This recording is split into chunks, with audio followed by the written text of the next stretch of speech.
Have you ever woken up after a full 8 hours of sleep, but you feel like you've run a marathon in your dreams?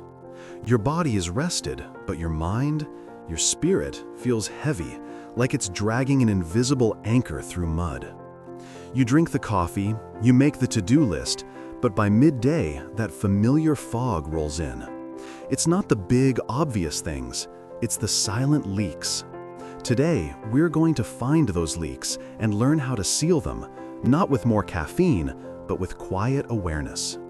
We're not talking about a lack of sleep or a poor diet. We're diving deeper into the subtle, unconscious habits that are the true thieves of your vitality. Stay with me, and you'll discover how to reclaim the energy that is rightfully yours, so you can pour it into what truly matters. The invisible weight of should. This first energy drain is a word so common we don't even notice its power. It's the invisible weight of the word should. The psychological insight here is that every "I should" is a small judgment against yourself. It creates a gap between your reality and an imagined perfect version of you. Living in that gap is exhausting. It's a quiet, internal battle you fight every single day, and it's a battle you can never truly win. I remember a time when my life was built on a foundation of shoulds. I was working in a career I should be grateful for. I was living in a city where I should have been thriving. My days looked perfect on paper, a neat little blueprint of success. But inside, I felt like a ghost haunting someone else's life. Every morning, I'd put on the costume of the person I was supposed to be, and the sheer effort of holding up that mask would leave me depleted before my day even began. The real me, the one who loved quiet mornings and simple creative work, was suffocating under the weight of it all. The realization, the aha moment, wasn't a lightning strike. It was a whisper. It was the understanding that my energy wasn't a resource to be spent on meeting invisible expectations. It was a life force meant to be invested in authentic living. So here is the simple action for you. For just one day, replace the word should with could. Instead of "I should go to the gym," try "I could go to the gym to move my body." Instead of "I should finish this report," try "I could finish this report to feel a sense of accomplishment." Should is a command. Could is a choice. See how that small shift in language returns the power and the energy back to you. The leaky faucet of the unspoken no. The second silent drain is the one that disguises itself as kindness. The leaky faucet of the unspoken no.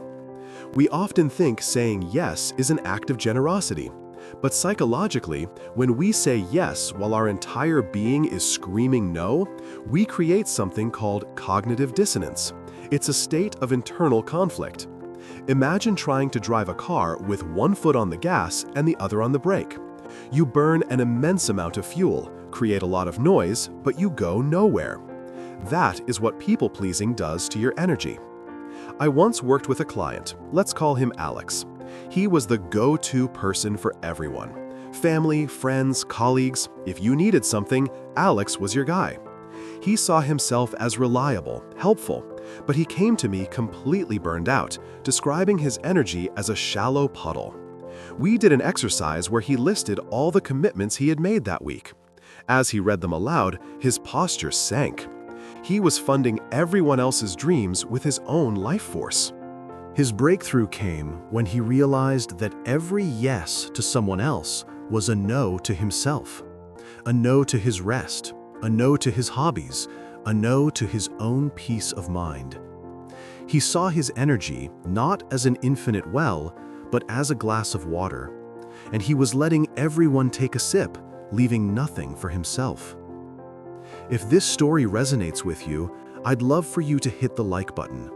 It's a small way of saying yes to your own well-being today. And here is your practice. You don't have to start with a hard no. Start with a pause. When someone asks for something, instead of an automatic yes, just say, "Let me check my schedule and get back to you." This small space you create is revolutionary. It gives you a moment to breathe, to check in with your own capacity, and to answer from a place of genuine choice, not obligation. That space is where you take your energy back. The ghosts of unfinished conversations. This last energy drain is the most subtle and perhaps the most corrosive. It's the mental energy we spend on the ghosts of unfinished conversations. This is about the arguments you keep replaying in your mind, the words you wish you had said, or the forgiveness you have yet to grant to someone else or to yourself. Research shows that our brains have a deep-seated need for closure. When we leave these emotional loops open, our minds constantly run them in the background, like an app draining your phone battery. You don't see it, but you feel the effect, a constant, low-grade exhaustion and anxiety. I carried one of these ghosts for years. It was a misunderstanding with a close friend that ended our friendship abruptly.